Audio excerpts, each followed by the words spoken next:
So, I know the world's always been in slight turmoil, right? Yes, But yes. don't you feel, I feel like things are more anxious now than they've ever been? Yes. Do you think that's a legit thing or am I just making it up? No, it 100%. I feel like the world is a little more anxious than they ever have been. I mean, I'm more anxious than I ever have been. I Yeah. know that. So, let's talk about All that right. today. Welcome to It's a Mental Thing, the podcast that dives deep into the power of the mind and the heart of mental health. Whether you're navigating life's challenges, seeking balance, or simply curious about how to care for your mind, you're in the right place. Each week, we explore stories, strategies, and expert insights to help you build resilience, find clarity, and embrace a healthier you. So take a deep breath and let's journey together toward a brighter, more mindful tomorrow. Welcome to It's a Mental Thing, because your mental health matters. All right. So, obviously, we're filming this on a day where it has been, when I say heavy, feels like the understatement Yeah. of the century. It is heavy right now in our world. Yes. We have had insanity happening. And we're Within a day, the same day, Yeah. 9/11, all of the things were happening. And I think both of us agree that this isn't a podcast where we're going to go into politics, and no. we're not going into the left or to the right or to the good or to the bad. I personally am for people, and I love people's hearts. I like people. Yeah. And, being a mental health therapist, I do know that people have their issues or whatever they're going on, like whatever's going on with them.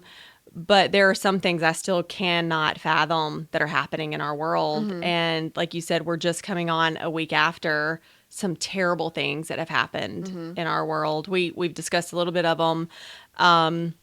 We talk about, is our world more anxious now than ever? And within a couple of days, we had, a political rally shooting. We've had several school lockdowns.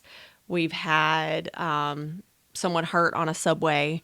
We've had, just so many different things happening. One right after the other. And then 9/11 anniversary happens. Right. And I think back to the 60s when the assassination of John F. Kennedy happened. That was the 60s, right? Possibly. I think so. Okay. But when that happened, I mean, so it's not like this is a new thing that's happening. It's not like these are some necessarily revolutionary things that we've never seen before. Right. But it feels different. And I think it's just because of the access we have. Yeah, so it's in our face. So it's more in our faces, and we see it, we hear it. There's social media that has,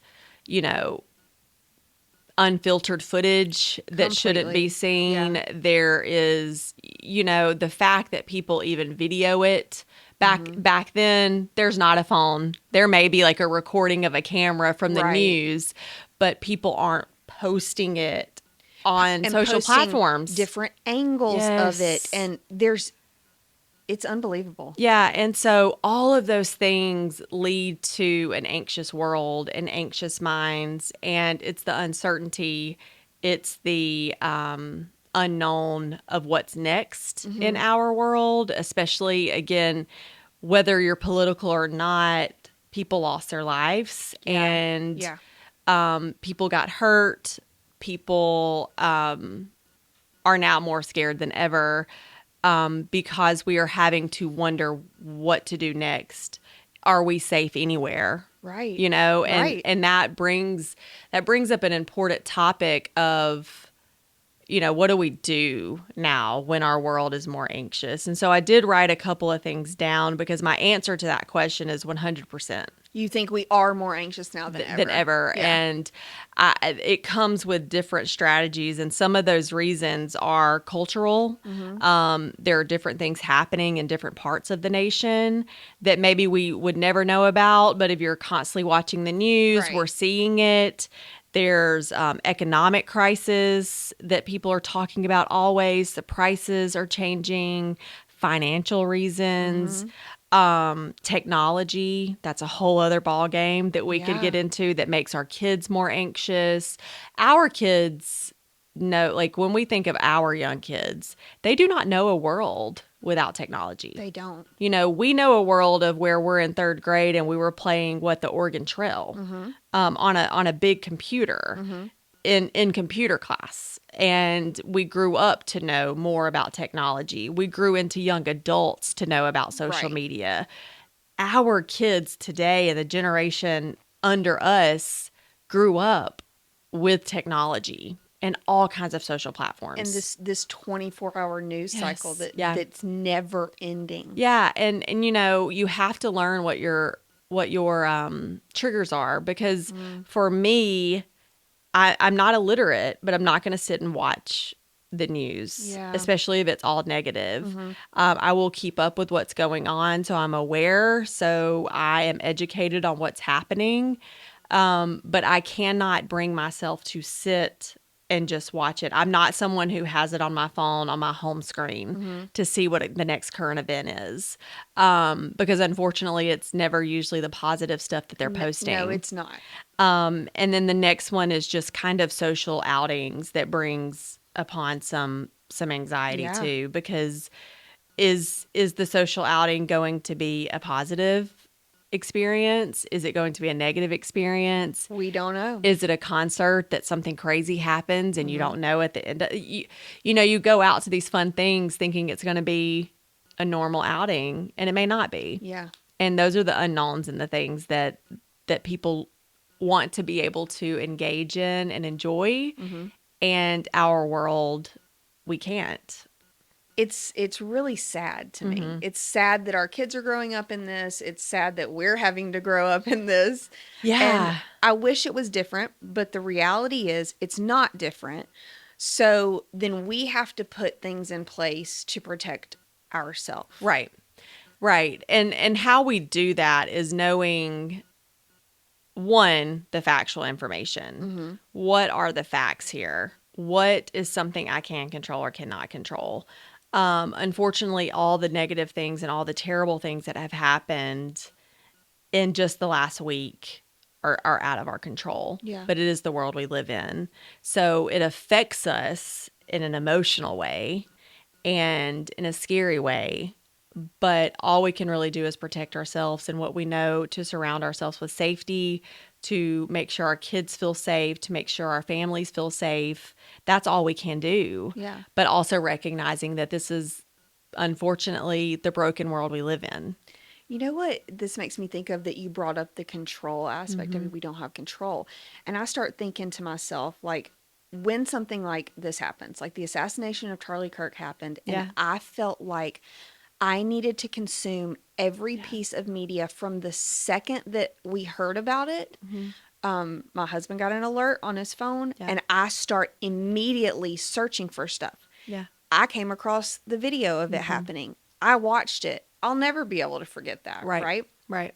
But in my head, it was like the reason I was doing that was because the more information I had, I felt like the more control I had over the situation, because I wasn't just sitting there waiting for someone to give me the information. I was like seeking it out for myself. Right. And we can do that now. And that's Yeah. not healthy. It wasn't healthy for me. Right. Well, because, you know, one, nobody's eyes are ready to see an assassination. Nobody's eyes are expecting to see an assassination, especially one that is full of nonsense. Right. And any assassination, any killing or murder is nonsense.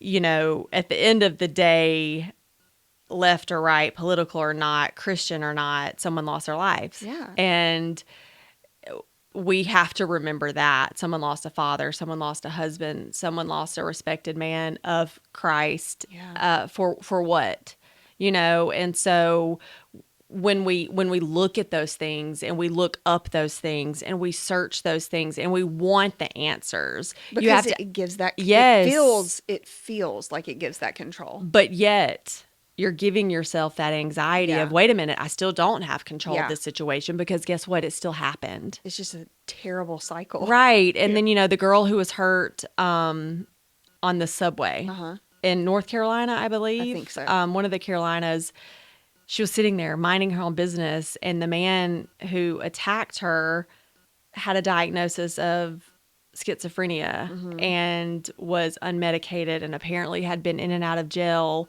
Again, mental health doesn't excuse behaviors. Right. It can cause certain behaviors to where if there's a psychosis or they truly are paranoid and they don't really know what's going on in their minds. But again, if someone's life is lost, or if someone's life is hurt or damaged or self-harm, anything, mental health isn't the excuse. Now, part of it is the problem, Yeah. but it isn't a reason to harm someone else. And so you'll hear people say, oh, well, he had bipolar schizophrenia and he didn't really mean it, or he didn't really know what he was doing, whatever situation, not even just what we're talking about. That is the problem, and that's the issue. But again, we can't, that's why our justice system doesn't allow, you can plead insanity, but it doesn't mean you're getting out of jail. Right. It's not excusing. Yeah, it's not an excuse. But I did write some things down that I wanted to go over as far as why we feel like our world is a little more anxious than Okay. ever. Let's talk about that. So we talk about the American culture, and we as Americans are always emphasizing personal achievement. So personal achievement, productivity, self-resilience, all of those things in our world put so much pressure on people.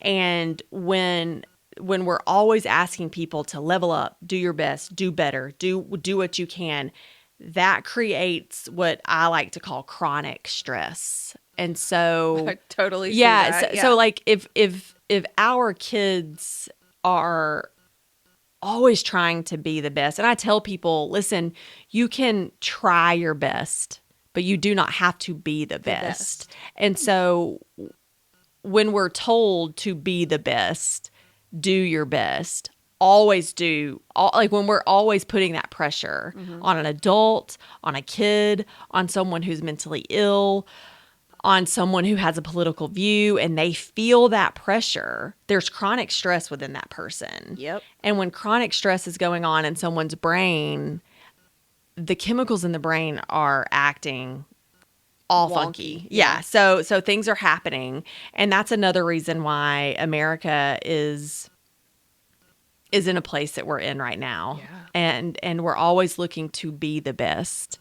I love our country. Our country is, we're the land of the free, right? But there are some things that we do have to work on, and that if people don't talk about it and people don't acknowledge some of the things we have to work on, it may never be brought to anybody's attention. I like that. So another thing is that, Hold on. I need to go back to what you Yeah. said. You tell people to try their best. try their best. Don't be the best. You don't have to be the No, best. you never. No. And that, because Try your that's best. try your I best, like it. but you don't have to always try your best. Yeah. But don't strive to be the best. Because good. if we're striving to be the best at everything that we're doing, we're going to let ourselves down. Yeah. And not to say that we're failures, but to be able to walk away and say, you know what? I tried my best today. I did a good job. Yeah. Yeah. Because if I walked away and I was like, I was the best today. Yeah. Well, what does that say about me? Right. Is that, that's a personality statement of, I was the best at what I did today at everything I did. No. What? Yeah. That's kind of like, And then if you're icky. not, it's only leaving room yes. for anxiousness and stress to creep in. And then you are continuing, you're Yeah. adding to that pressure. Yeah. That we already have based on being an American citizen, of saying, we were raised to do this. I was raised to be the best to do this. I was raised to be the best athlete. I was raised to be the best actress, therapist, stay-at-home mom, whatever it may be, because, you can't be the best at So we everything. try We our just best. try. You can try your best. Okay. I love that. When I go into thinking about, like, this goes into you and your searching, right? So information overload. Yes. That is a huge indicator to why Americans feel stressed, more stressed than ever, Yeah. is because we have all of this information. We have the news, we have tragedies, we have global crises, like more than one, Right. one after the other. And we're constantly being notified, and it's constantly being streamed 24/7. Yes. So information overload is huge in a part that we play as far as our anxiety level in America. And again, I wouldn't fault anyone. It's the world we live in, but what we can control is what information we allow in. You know, I told you yesterday, or I came in and I told you that yesterday I did a social media fast. Yes. And I've never done that before. Yes. But I woke up and something had kind of triggered me a little bit. And I was texting my friends about it. And they were like, why don't you step away for today? Yeah. Which, God bless them. Like, Yeah. find some good friends. Yes. Like, they were like, why don't you step away for today? And I was like, ugh. Like, my first thought was, I don't know if I can do that. And then I was like, you're ridiculous. Of course you can do Right. that. Right? It's 24 social hours? media. Uh-huh. It's okay. And I found that yesterday, I will be very transparent and honest. I struggled with it a little bit.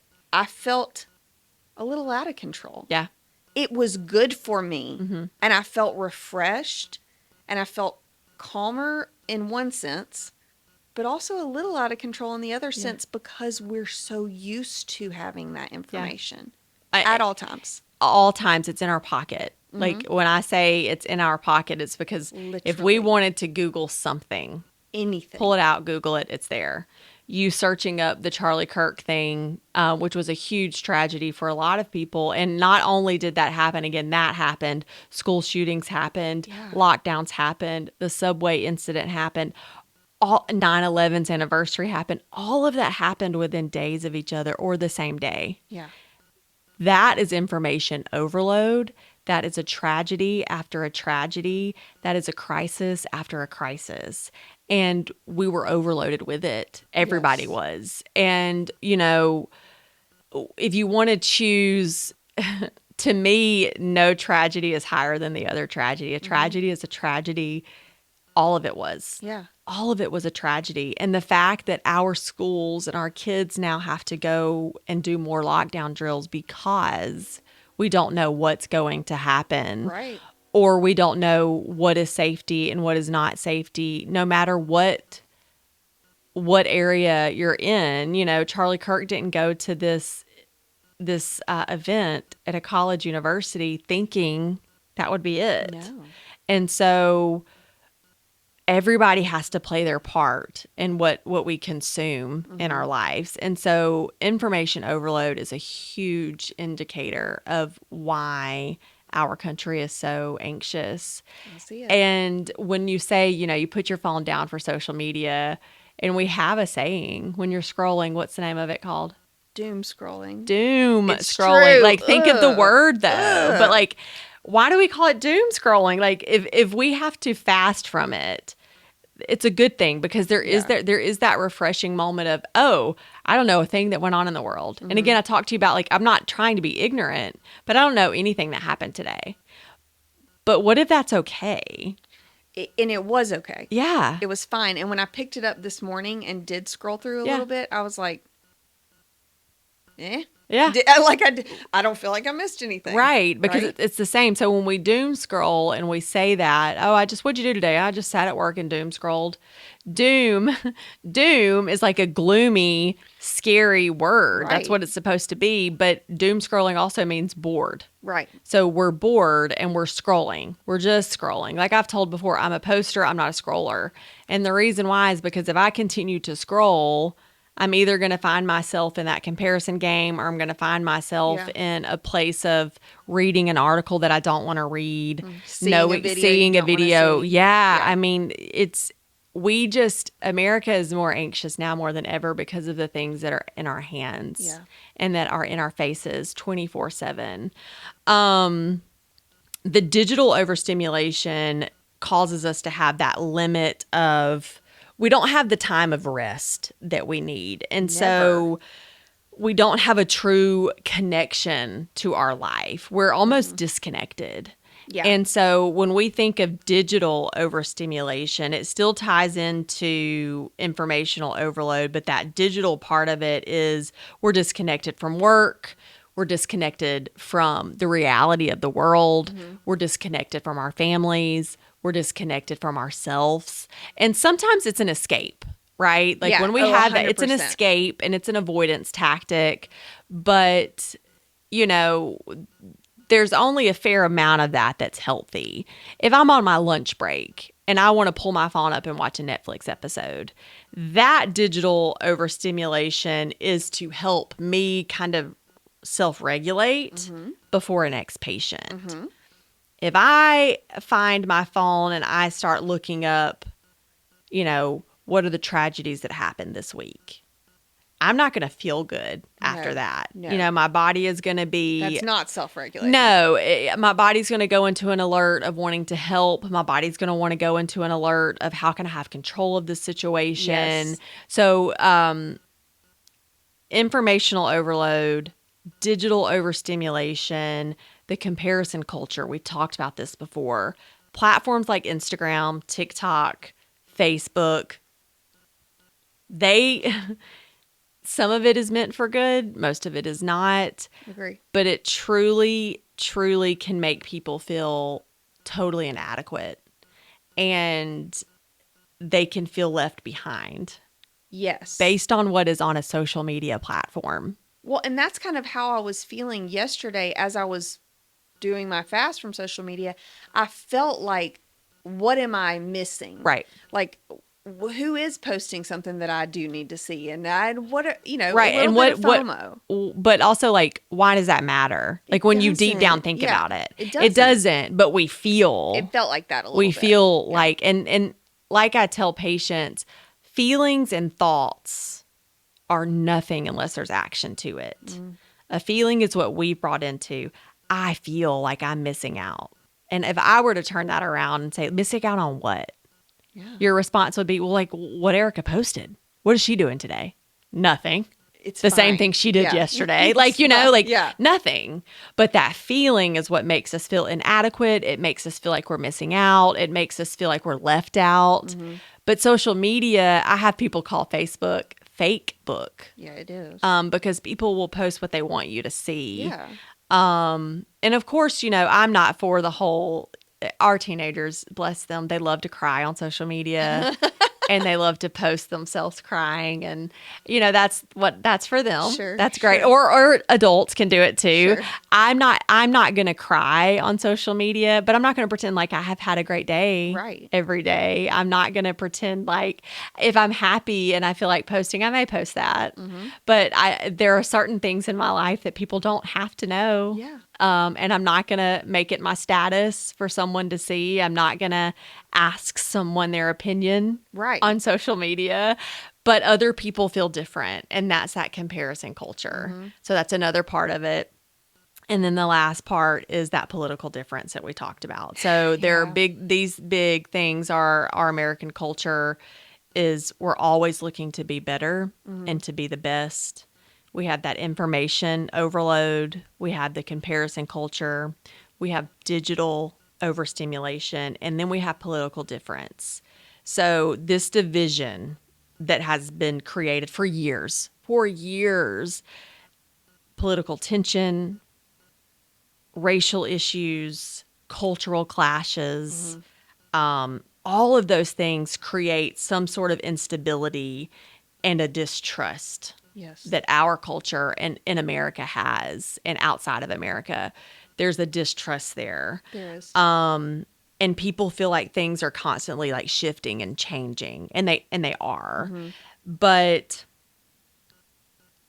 usually the change is not for the better. Yeah. And so that division that comes with that brings so much anxiety It does. to our world that, again, we don't have control over. Yeah. We have control over our own thoughts. We have the right to vote, and that's all we can do.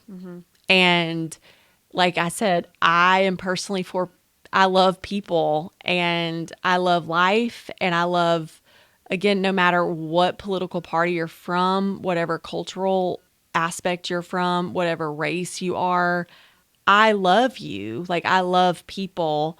And I understand that there are people out there that do not feel that way. Right. And that have some sort of true hatred toward political differences.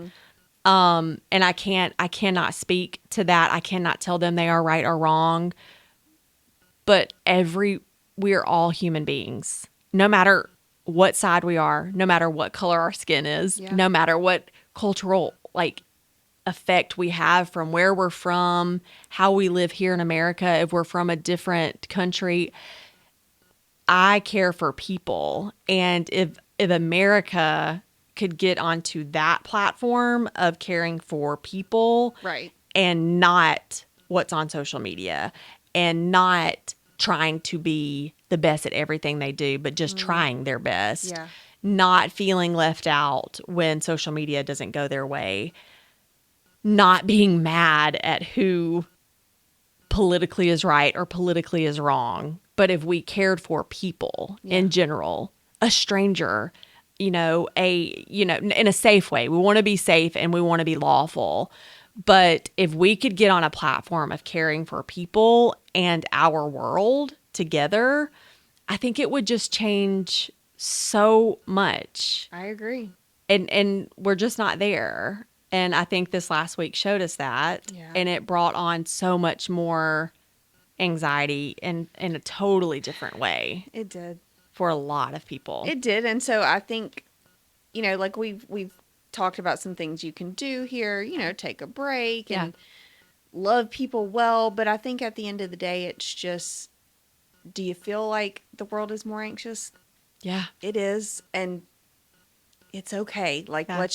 let's work together, right? Yeah. Not We don't, the divide doesn't have to, the divide is there. right. It doesn't have to be. But we do have to find a way to get everybody together and find a way to say, listen, what you believe in, great.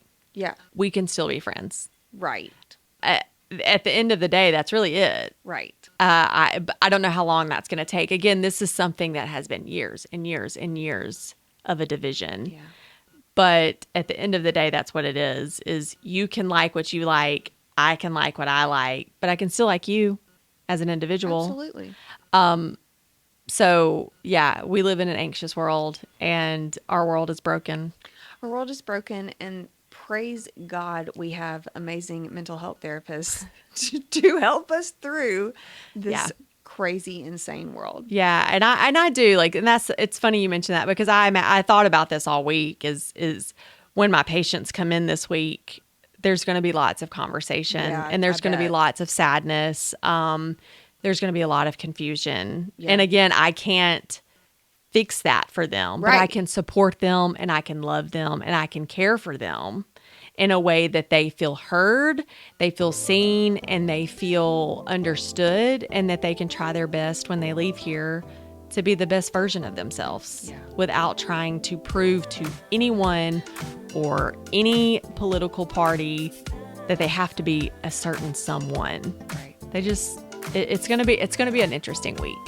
But yeah, America, we're anxious. Our world is anxious. We're anxious. Mm-hmm. It's okay. We'll get through this together, though. Absolutely. But this was a really good conversation. I appreciate it. Yeah, no problem.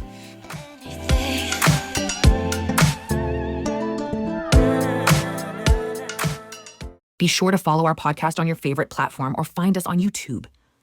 Just a quick note. If you're facing a mental health challenge, we encourage you to seek help from a licensed therapist like Erica or a healthcare provider. Remember, your well-being is personal, and only a professional can provide guidance tailored to your unique needs.